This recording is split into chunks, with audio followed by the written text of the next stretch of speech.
Ok, pessoal, então a gente vai começar falando sobre as fotografias, né? E todo o processo de desenvolvimento das fotografias e de interpretação, né? De aquisição e interpretação das fotografias aéreas, né?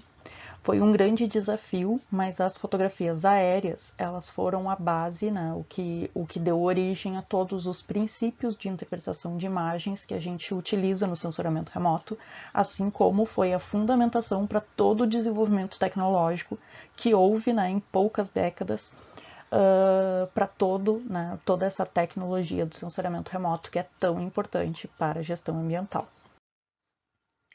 Então, nessa primeira, que eu chamei de primeira fase, né, que foi o desenvolvimento das fotografias, essa história a gente pode dizer que começa lá em 1827, né, que foi a primeira tentativa assim de registrar a radiação eletromagnética e criar um registro do que os nossos olhos observavam, que não fosse através de desenhos e pinturas, né. Então, em 1827 foi registrada a primeira fotografia pelo princípio da câmera obscura. A câmera foi colocada numa janela e ficou em 8 horas de exposição, adquirindo a radiação, né, refletida pelo sol aqui, né, por essa paisagem da janela, os outros telhados e a paisagem vista dali. Precisou de 8 horas de exposição para dar origem a esta primeira fotografia. O que acontecia? Essa câmera obscura, ela tinha todos os reagentes químicos, ela tinha toda a exposição à radiação, ela era direta, né? Por isso que era tão demorado e não podia mexer na máquina durante todo esse tempo, né? Então, por isso que ela foi largada numa janela para fazer esse registro. A partir da década de 1830, né, também evoluiu essa captação de imagens, então se tornou mais rápido, menor tempo de exposição, várias técnicas foram desenvolvidas com relação à fotografia, e uma das mais interessantes para o sensoriamento remoto é a questão da estereoscopia, né? A descoberta, né, da estereoscopia e de como a gente poderia fazer uma interpretação tridimensional de uma fotografia que é um registro bidimensional da paisagem, né? Então a fotografia é aquele registro 2D ali, tem comprimento, largura, não tem a profundidade, né? Então, como que a gente consegue interpretar a profundidade de um registro bidimensional? Então, a descoberta essa da estereoscopia e de como as fotografias poderiam ser utilizadas, né, para extrair informações de profundidade, ela partiu da compreensão de como os nossos olhos funcionavam, né?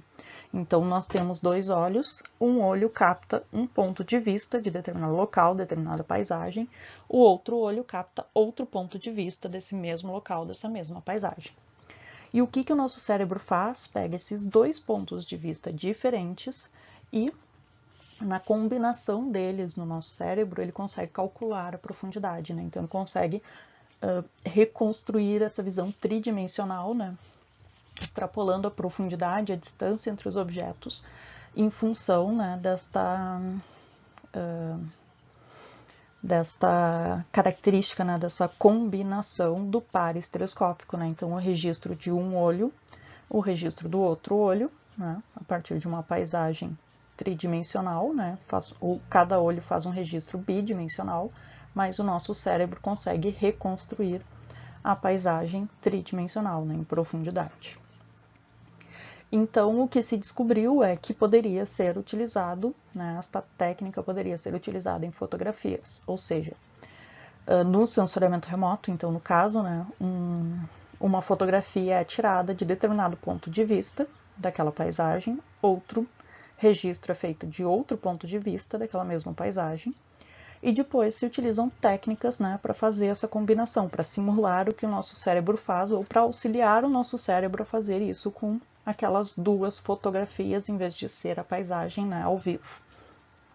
Então, para isso são utilizados, né, esses óculos 3D, né, e filtros de cores, né, nas imagens, nas fotografias, ou esse óculos, que é um óculos estereoscópico, né, específico para esse fim, que ajuda a colocar as duas fotografias na posição correta, né, e com o auxílio das lentes ajuda o nosso cérebro a compreender aquela paisagem como se a gente estivesse ao vivo lá, né, como se a gente pudesse enxergar esta profundidade, né? Então, a partir das duas imagens 2D, né, colocadas na posição correta e com o auxílio dessas lentes,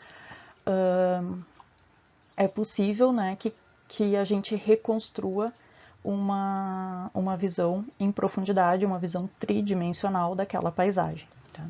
Então existem, por exemplo, fotografias aéreas aqui da região do Rio Grande do Sul, né? Eu trabalhei na minha graduação com alguma delas e a gente usa esse óculos, né, essa base estereoscópica, coloca as duas fotos embaixo, né, enxerga ali pelas lentes, combina as duas fotos. No momento que tu consegue combinar o mesmo ponto de uma foto com o mesmo ponto da outra, assim, nos locais corretos, a paisagem cresce para cima de ti, assim, é como se tu estivesse vendo uma maquete da paisagem, tu consegue enxergar todos os vales, morros, né? Então, esses equipamentos auxiliam nessa combinação. Mas voltando às fotografias, né? Então a gente estava tirando fotografias por enquanto a partir de câmeras, né, que continham os reagentes químicos lá dentro, né? E então alguém teve a ideia, né, de registrar a cidade de Paris do Alto, porque isso é sempre interessante, né, para conhecer a distribuição dos elementos de uma paisagem. Então, houve até uma certa concorrência na época, assim, porque em Paris tinha o Nadar e o Tournesson, os dois faziam isso, né, de subir a bordo de balões, carregando câmeras fotográficas, os balões amarrados, né, para aumentar a estabilidade, mas só para estar mais alto e registrar a cidade de Paris, bairros da cidade de Paris, a partir do alto. Em 1879 foi inventada a placa seca, né, que é o equivalente ao nosso filme fotográfico. Então, é uma placa que faz o registro e depois esta placa é levada para o laboratório e interage com os reagentes químicos e faz a revelação no laboratório. Né? Então, a revelação é um processo separado do registro fotográfico.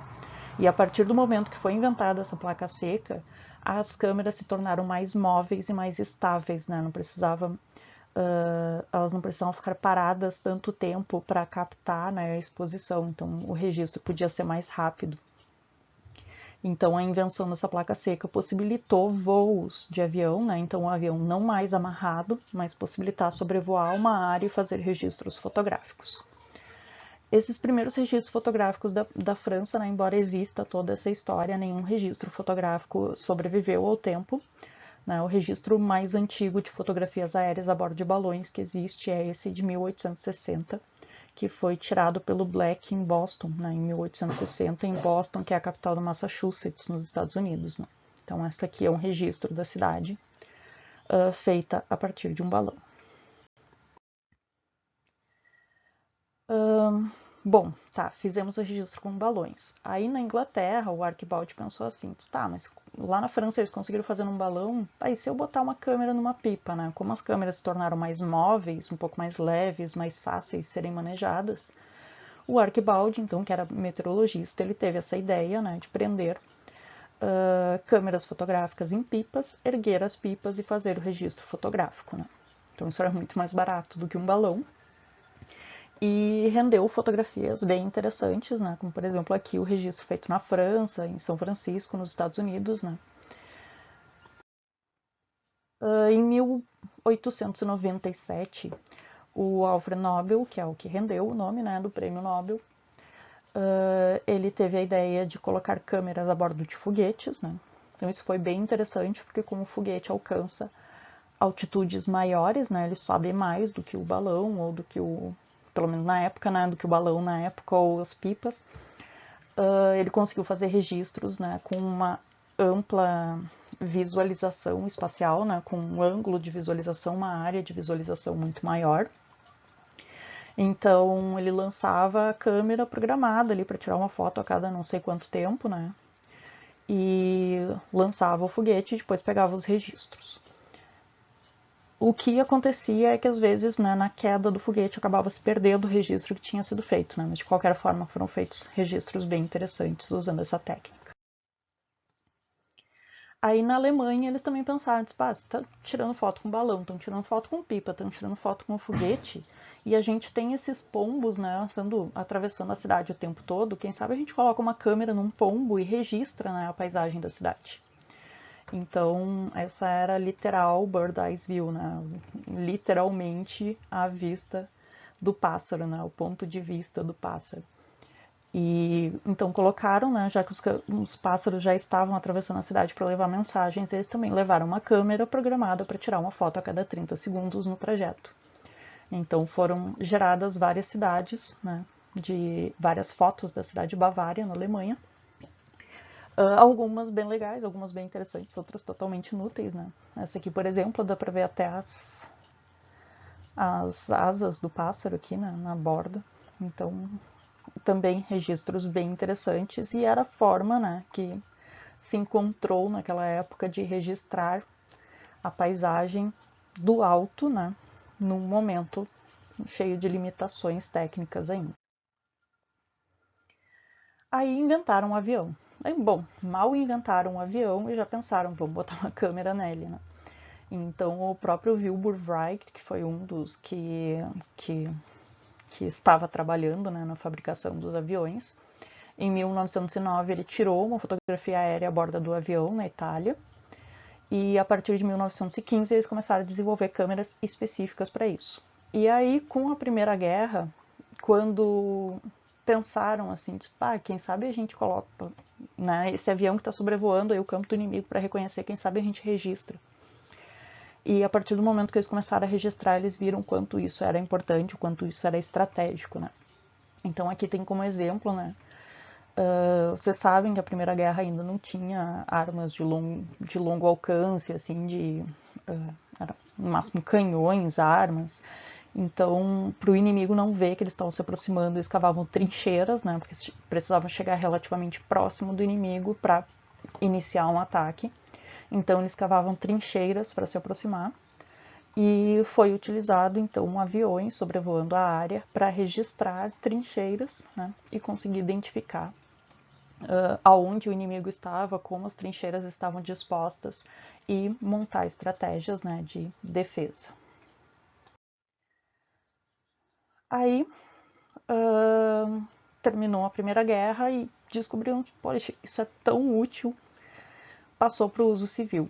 Então, já em 1820, né, começaram a fazer aerolevantamentos, né, começaram a registrar fotografias de várias cidades, principalmente nos Estados Unidos, e utilizar essas fotografias aéreas, essas câmeras fotográficas a bordo de aviões para fazer um registro rápido, né, de várias cidades, principalmente, né. E essas fotografias elas tinham diversas aplicações públicas e privadas, né, mas principalmente com relação ao mapeamento.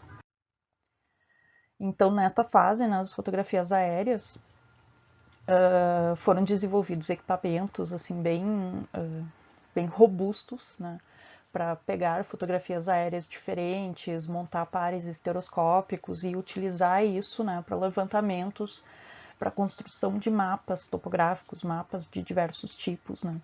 E o que antes era feito só com atividade de campo, né? Então imagina ali o soldado, por exemplo, no Brasil, quem faz o levantamento topográfico, a construção dos mapas básicos era o exército, né?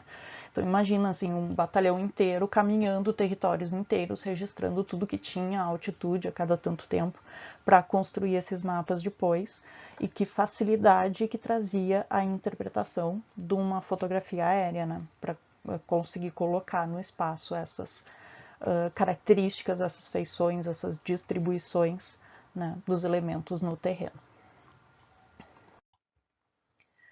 E aí, em 1922, né, ainda nessa aplicação civil e as universidades com muito interesse, né, nessas interpretações de fotos, né, em todas as aplicações possíveis dessas interpretações de fotos, foi lançado o primeiro livro de interpretação de fotografias aéreas, né, e as bases colocadas nesse primeiro livro, que são essas de tamanho, padrão, forma, tonalidade ou cor, textura, sombras, associação, localização, esses princípios básicos de interpretação de fotografias aéreas são utilizados até hoje na interpretação de qualquer imagem de sensoriamento remoto, tá? Então, este livro é extremamente importante. Né? E nessa época foi fundada essa sociedade de fotogrametria, né? Que além de extrair as informações no mapas, também extraía das fotografias aéreas, também se extraía medidas, né? Medidas de distância, se transformava essas fotografias aéreas numa característica de escala, né, para transformar em um mapa mesmo. E, né, ali também nessas questões assim, de final de guerra, entre guerras, teve essa questão de identificação de alvos, né, e o desenvolvimento de novas técnicas para identificação de alvos. Então, começou a ter sobrevoo de avião, então eles começaram a camuflar alvos, né? Os exércitos começavam a criar situações como essa, né? A camuflagem de tanques de guerra com folhas, redes de folhas. E então foi desenvolvida, né? Foi percebida a aplicação do infravermelho para identificar pontos, né? E de micro-ondas, né? Então outros tipos de radiação que os nossos olhos não enxergam. Foi percebido que isso teria uma aplicabilidade muito grande em termos de guerra. Então, se desenvolveu a tecnologia, a partir do momento que se percebeu isso, a tecnologia com relação ao uso de outros tipos de radiação também se desenvolveu, de certa forma, rapidamente, né? Então, principalmente na Segunda Guerra Mundial, o infravermelho e o micro-ondas ativo, né? Placas de registro para infravermelho e micro-ondas foram desenvolvidos, né, para usos com fins militares, né? Então, principalmente assim, para a identificação de embarcações, né? Destaque de embarcações em locais, alvos camuflados e alvos camuflados também em movimento, né? Soldados se deslocando, né? Com um infravermelho termal, por exemplo, é possível, né, identificar aonde os soldados estão se movendo, né? E fazer nesse caso aqui eles fizeram um ataque, né? Para impedir esse movimento. E entre as duas guerras, já um general alemão tinha dito, né, a nação que tiver o melhor reconhecimento fotográfico vai ganhar a próxima guerra. E realmente foi o que aconteceu, né? Os aliados que desenvolveram uma tecnologia de reconhecimento do terreno mais avançada, ou que souberam explorar, se desenvolver mais nesse sentido, tiveram vantagens, né? Os dois lados na Segunda Guerra Mundial exploraram muito essas técnicas, o sensoriamento remoto se desenvolveu amplamente, né, em contextos de guerra, mas aquela que soube explorar melhor essas características que teve as maiores vantagens.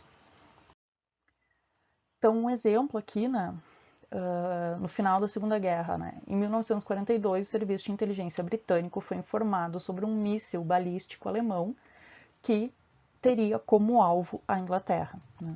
Então, eles enviaram um avião para fazer o reconhecimento dessa área, o avião registrou a área onde o míssil estava sendo preparado para lançamento, né? Identificaram a base de lançamento do míssil aqui, identificaram o prédio onde estavam, né,